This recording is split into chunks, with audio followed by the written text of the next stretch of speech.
જે પણ કોઈ આવશ્યકતાઓ હોય એને પૂર્ણ કરવા માટે મારું સમગ્ર જીવન સમર્પણ કરી દઈશ અને કહેતા કે ગુજરાતના લોકોને હું પ્રેમ કરું છું. અને એ વિચાર સાથે એમણે આજે 24 વર્ષ પૂર્ણ કર્યા છે. અને એ 24 વર્ષની પૂર્ણના નિમિત્તે આજના રવિ કૃષિ મહોત્સવમાં આપણે સૌ લોકો ઉપસ્થિત થયા છે. નરેન્દ્રભાઈ મોદીજી રાજ્યના મુખ્યમંત્રી બનતાની સાથે સમાજના પ્રત્યેક વર્ગના લોકો માટે એમણે યોજનાઓ બનાવી. વિદ્યાર્થીઓ માટે એમણે શાળા પ્રવેશોત્સવ શરૂ કર્યો. ખેડૂતો માટે કૃષિ મહોત્સવ શરૂ કર્યો. આ ગામના ગુજરાતના આદિવાસીઓ માટે વનબંધુ કલ્યાણ યોજના શરૂ કરીને 10,000 કરોડ, ત્યારબાદ 40,000 કરોડ અને ત્યારબાદ 100,000 કરોડની યોજનાઓ મૂકીને આ ગામડાના લોકોને જે પ્રાથમિક સુવિધાઓની જરૂરિયાત એ પૂરી કરવા માટે એમણે એક પ્રયાસ આદર્યો.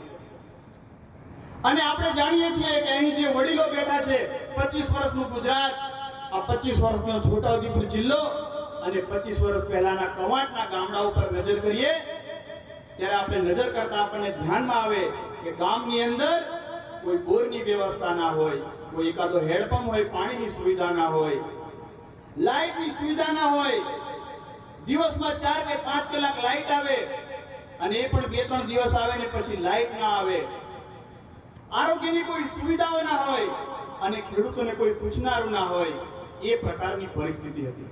અને આ પરિસ્થિતિની અંદર એમણે કહ્યું એ પ્રમાણે જનતા જનાર્દન એ મારા માટે ઈશ્વરનું રૂપ છે અને એ વિચાર સાથે 24 કલાક સમગ્ર ગુજરાતમાં લાઈન અને માત્ર 1 કે 2 વર્ષના સમયગાળામાં ગામે ગામ દાયને ગામના અંધારે અજવાળામાં લાવવાનું કામ દેશના પ્રધાનમંત્રીએ કર્યું.